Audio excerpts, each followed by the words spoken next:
El fiscal general de la Nación perdió su independencia y eso vuelve insostenible su posición. Y eso ocurre por su propia acción y determinación, no por presión o inducción de nadie. Y eso fue público y constatable. Por lo tanto, la Asamblea debe dejar, si es que en verdad lo quiere enjuiciar políticamente, de llenarse de pruebas y simplemente ver un video.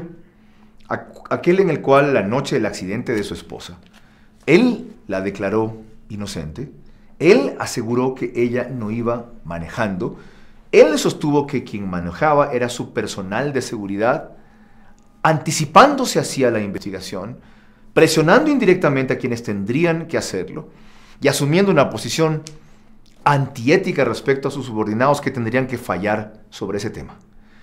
Lo anterior y lo posterior es deleznable y a veces puede ser discutible. Lo posterior, que todos sus subalternos salieron a firmar un comunicado de apoyo irrestricto. ¿Cómo lo pueden hacer cuando a muchos de ellos podía corresponderles seguir considerando el caso?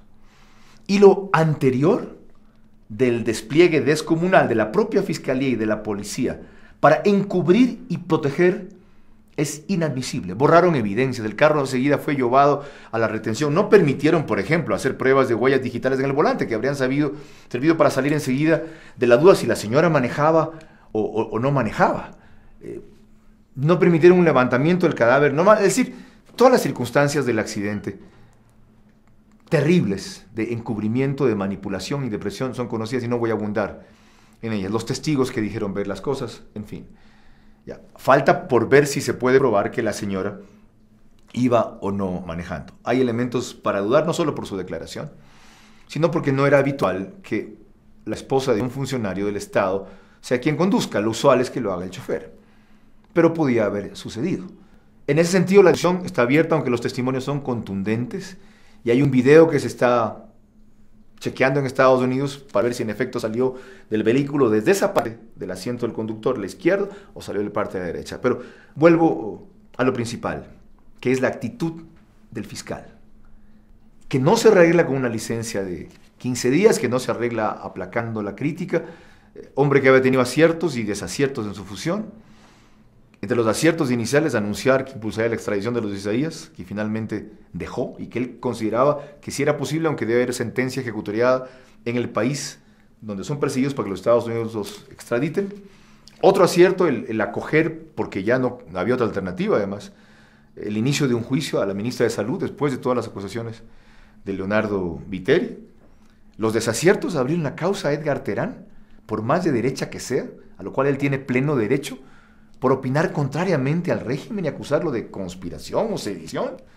Y un acierto peor todavía, para no decir una falta de vergüenza, el haber viajado en el mismo avión y el haber formado parte de la comitiva íntimamente con el presidente de la República en su gira a Rusia, aunque él se pagase los tickets.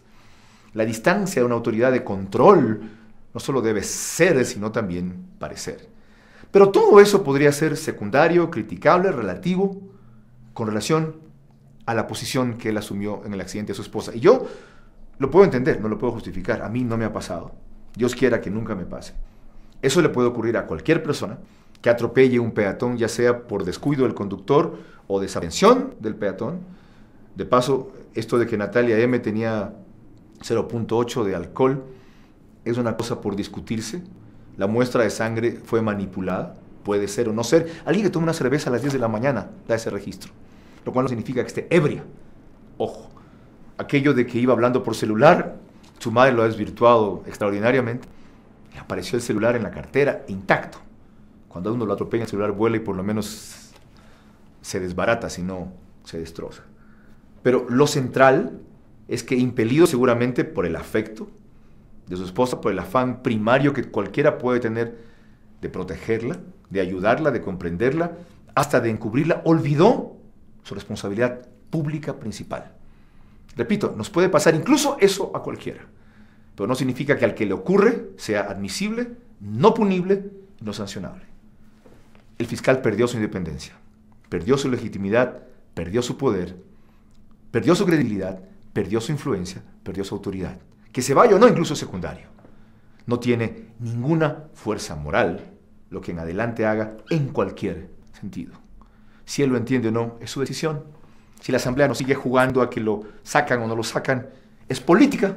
Si recién ahora se enteran como yo se lo recordé en una entrevista que le hice una vez, que él fue colaborador de Mariana Yepes y fue de las personas que luego de dar una orden de vigilar a los Isaías, levantó la orden de vigilar a los Isaías, es también tardío, para no decir secundario.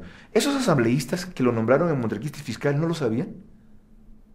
O peor, si lo supieron no les importó, y ahora encuentran la ocasión de vengarse de él por las disputas que tuvieron en materias de reforma legal y penal.